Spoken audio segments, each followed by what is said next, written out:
Hello' everyone, পুনৰ এটি নতুন ভিডিঅ'ৰ সৈতে মই মধুমিতা। আৰু আপোনালোকে মোৰ থাম্বনেইলখন চাই ভাবিছে চাগে মই কেদাৰনাথ মন্দিৰত গৈ আছোঁ। পিছে মই কেদাৰনাথ মন্দিৰত যোৱা নাই, এয়া হৈছে লখিমপুৰ দুৰ্গা পূজাৰ এটা মণ্ডপহে। আৰু আমি অলপ সোনকালে পূজা চাবলৈ আহিলোঁ আৰু অলপ বাহিৰত পোহৰে হৈ আছে, লাইটবোৰ এতিয়া অন কৰিছেহে, অলপ পোহৰে হৈ আছে। আৰু এতিয়া মই আপোনালোকক অলপ দেখুৱাবলৈ চেষ্টা কৰিছোঁ। চাওকচোন, খুব ধুনীয়া লাগিছে। দুৰ্গা পূজাৰ মণ্ডপটো কেদাৰনাথ মন্দিৰৰ নিচিনাকৈ খুব ধুনীয়াকৈ নিৰ্মাণ কৰিছে, দেখিবলৈ খুবেই ভাল লাগিছে। আৰু মোৰ লগত আহিছে মোৰ ভাগিনজনী আৰু মোৰ বা, আমি তিনিওজনী একেলগতে পূজা চাবলৈ আহিছোঁ। আৰু এতিয়া আমি অকল এখন পূজা বুলিয়েই নহয়, আমি কেইবাখনো পূজাস্থলীত যাম আৰু পূজা চাম আৰু যিমানখিনি পাৰোঁ আপোনালোকক দেখুৱাবলৈ চেষ্টা কৰিম। আৰু চাওকচোন, দুৰ্গা পূজাৰ এই মণ্ডপটো কেদাৰনাথ মন্দিৰৰ নিচিনাকৈ খুব ধুনীয়াকৈ নিৰ্মাণ কৰিছে।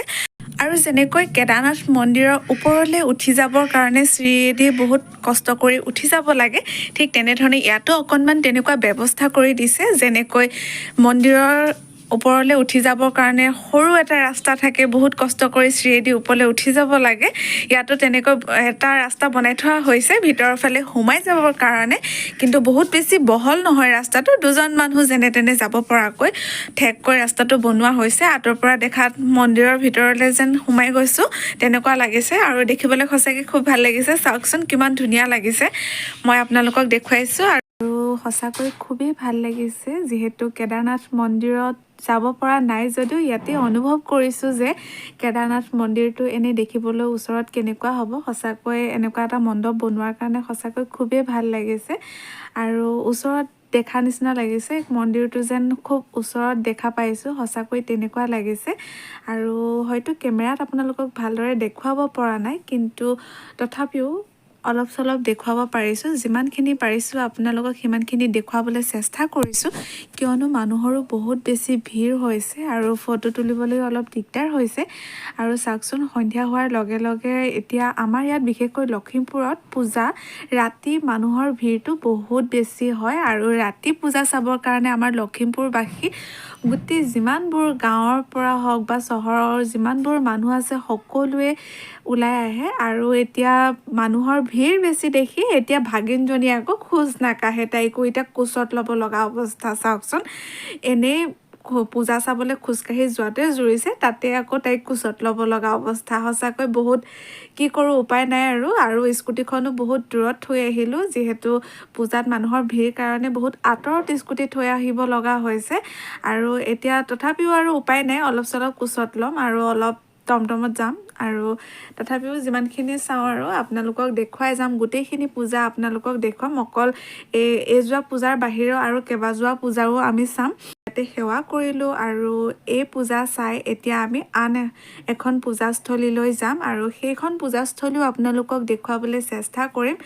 আৰু চাওকচোন, সঁচাকৈ খুব ভাল লাগিছে। আঁতৰ পৰা মই আপোনালোকক দেখুৱাবলৈ চেষ্টা কৰিছোঁ। পাহাৰৰ ওপৰত যেন কেদাৰনাথ মন্দিৰটো যেনেকুৱা দেখিবলৈ, এই পূজাৰ মণ্ডপটো দেখিবলৈ আঁতৰ পৰা তেনেকুৱাই লাগিছে। চাওকচোন, সঁচাকৈ খুব ভাল লাগিছে। আৰু আঁতৰ পৰা দেখিবলৈ এনেকুৱা লাগিছে যেন পাহাৰৰ মাজত মন্দিৰটো যেন সঁচাকৈ খুব ধুনীয়াকৈ নিৰ্মাণ কৰা আছে আৰু তেনেকুৱা লাগিছে। এয়া আপোনালোকক দেখুৱাবলৈ চেষ্টা কৰিছোঁ। চাওক, খুব ভাল লাগিছে মন্দিৰৰ দৃশ্যটো। আৰু এতিয়া ৰাতি হৈছে, ৰাতি লাইটৰ পোহৰত সঁচাকৈ খুবেই ভাল লাগিছে। আৰু আমি অহা অলপ সোনকালে আহিছিলোঁ, 4টামান বজাতে আহিছিলোঁ। আৰু আমাৰ ইয়াত পূজা ভাগ চাবৰ কাৰণে বেছিভাগ ৰাতিয়ে মানুহ আহে। আৰু ৰাতি এতিয়া মানুহৰ ভিৰ হ'ব আৰু এতিয়া লাহে লাহে, যিহেতু অলপ আন্ধাৰ হৈ আহিছে। আন্ধাৰ হ'লে মানুহৰ ভিৰটো বহুতেই বেছি হয়, তথাপিও ভিৰ হোৱাৰ আগতে আমি আহি এই ভিডিঅ'টো কৰিছোঁ।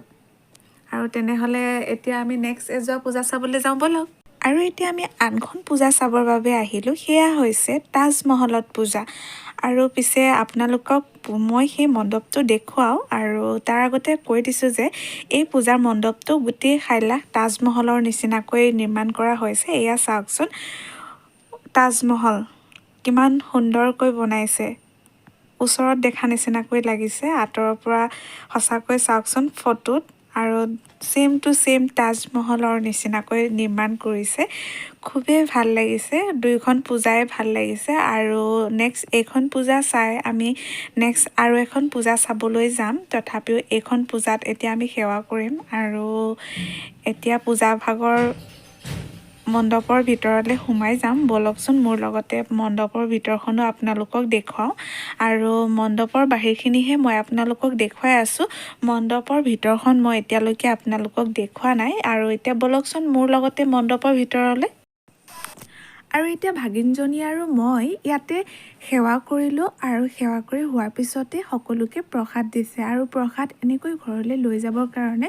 প্ৰসাদ এনেকৈ টোপোলা বান্ধি দিয়া হৈছে সকলোৱে যাতে ঘৰলৈ প্ৰসাদ লৈ যাব পাৰে আৰু প্ৰসাদ লৈ আজৰি হৈ আমি বাহিৰত ওলাই আহিলোঁ আৰু এই তাজমহল মণ্ডপটোৰ বাহিৰতে কিছুমান ঐতিহ্যমণ্ডিতৰ কিছুমান সা সঁজুলি যিবোৰ বস্তু বৰ্তমান লুপ্তপ্ৰায় অৱস্থা তেনেকুৱা কিছুমান সা সঁজুলি ইয়াতে সংৰক্ষণ কৰি সকলোকে দেখুৱাৰ প্ৰচেষ্টা কৰিছে আৰু যিবোৰ সঁজুলি বহু ল'ৰা ছোৱালীয়ে হয়তো ওচৰৰ পৰা দেখুওৱা নাই তাকে দেখুৱাৰ কাৰণে সঁচাকৈ আমি ওচৰত দেখা পাই সঁচাকৈ ভাল লাগিছে বাৰু কিছুমান আগৰ দিনৰ ধনুকাৰ ওখলি আৰু লগতে কিছুমান টেপ ৰেডিঅ' এইবোৰো ৰখা হৈছে আৰু এইটো এটা বাঁহৰ ঘৰৰ আকৃতিত সজাই থোৱা হৈছে আৰু এইখন ঝুলনাখনো খুব ধুনীয়াকৈ সজাই থোৱা হৈছে জাপি আৰু দুকুলি কোলা এইবোৰ দি কিমান ধুনীয়াকৈ সজাই থৈছে চাওকচোন দেখিও ভাল লাগিছে আৰু বহুতে মানে ইয়াতে ফটো তুলিছে চেলফি পইণ্টৰ নিচিনাকৈ আৰু সঁচাকৈ ভাল লাগিছে মোৰো এই জেগাডোখৰ দেখি কিবা এটা ভাল লাগিলে আৰু ময়ো দুখনমান ফটো ইয়াতে তুলি ল'লোঁ আৰু এইফালে ভগৱান শিৱজীয়ে যেন গংগা মাক পৃথিৱীলৈ নমাই আনিছে তাৰে অকণমান দৃশ্য দেখুৱাবলৈ চেষ্টা কৰিছে ইয়াতে ছাইডত পানী পৰি আছে আৰু ওপৰৰ পৰা যেন গংগা মা পৃথিৱীলৈ নামি আহিছে তেনেকুৱা এটা দৃশ্য ইয়াতে বনাই থোৱা হৈছে তাকে অকণমান মই আপোনালোকক দেখুৱাবলৈ চেষ্টা কৰিছোঁ চাওকচোন সঁচাকৈ ভাল লাগিছে দেখি আৰু পূজা চাবলৈ আহিছোঁ যিহেতু ভাগিনজনীক কিবা এটা কিনি নিদিলে নহ'ব সেয়েহে তাইৰ মন পচন্দৰ কেইটামান বস্তু কিনি দিবৰ বাবে পূজাৰস্থলীৰ কিছুমান দোকান আছে আৰু তাতে আমি সোমালোঁ কেইটামান বস্তু বজাৰ কৰোঁ বুলি আৰু তাইৰ মন পচন্দৰ বস্তু বজাৰ কৰি দিলোঁ আৰু লগতে আৰু বা আৰু মোৰ বাবে কেইটামান জুৱেলাৰী কিনিবৰ কাৰণে এই জুৱেলাৰী দোকানখনত আহিলোঁ নিজৰ প্ৰয়োজনীয় বস্তু লৈ ল'লোঁ আৰু লগতে ভাগিনজনীকো ৰেষ্টুৰেণ্ট এখনত আহি কিবা কিবি খোৱালোঁ আৰু লগতে নিজেও খাই ল'লোঁ আৰু যিহেতু পূজা চাবলৈ আহিছোঁ ঘৰলৈও মিঠাই লৈ যাম আৰু সেয়েহে মিঠাইও বজাৰ কৰি ল'লোঁ আৰু মিঠাই বজাৰ কৰি হৈ গ'ল আৰু এতিয়া ঘৰলৈ ঘূৰি যোৱাৰ আগতে আৰু এখন পূজা মণ্ডপত সোমাই পূজা চাম আৰু ঘৰলৈ যাম আৰু তেনেহ'লে ব'লকচোন আমি শেষ হৈ যোৱা পূজা চাবলৈ যাওঁ আৰু এইখন মণ্ডপত ইমানেই বেছি মানুহৰ ভিৰ যে মোবাইলটো উলিয়াবলৈও মানে দিগদাৰ হৈছে চাওকচোন ইমানখিনি মানুহৰ ভিৰ হৈ গৈছে মই আগতেও আপোনালোকক মোৰ ভিডিঅ'টো ফাৰ্ষ্টতে আপোনালোকক কৈছিলোঁ যে আমাৰ লখিমপুৰত পূজাত সদায় ৰাতি মানুহৰ ভিৰটো বহুত বেছি হয় আৰু সেয়েহে এই মণ্ডপত মানুহৰ ভিৰ বেছি হোৱাৰ কাৰণে মই ভিডিঅ'টো খুব কমকৈ কৰিলোঁ আৰু গেটখনত ভিতৰলৈ সোমাই যোৱাৰ আগতে ৰাস্তাটো এনেকুৱাকৈ খুব ধুনীয়াকৈ সজাই থোৱা হৈছে এইবোৰ লেম্প আৰু লগতে লাইটৰ বাল্ব এনেকৈ লগাই থোৱা হৈছে দেখিবলৈ ভাল লাগিছে আৰু ইয়াতে মানুহৰ বহুত বেছি ভিৰ হোৱাৰ কাৰণে ভিডিঅ'টো বহুত বিশেষ নকৰিলোঁ আৰু আজিলৈ ভিডিঅ'টো ইমানেই আছিলে আপোনালোকে যদি মোৰ ভিডিঅ'টো চাই ভাল পাইছে তেনেহ'লে মোৰ ভিডিঅ'টো লাইক কৰিব কমেণ্ট কৰিব শ্বেয়াৰ কৰিব আৰু লগতে আহিব লগা ভিডিঅ'সমূহ অতি সোনকালে পাবৰ কাৰণে মোৰ চেনেলটো ছাবস্ক্ৰাইব কৰি দিব আজিলৈ ভিডিঅ'টো ইমানেই ধন্যবাদ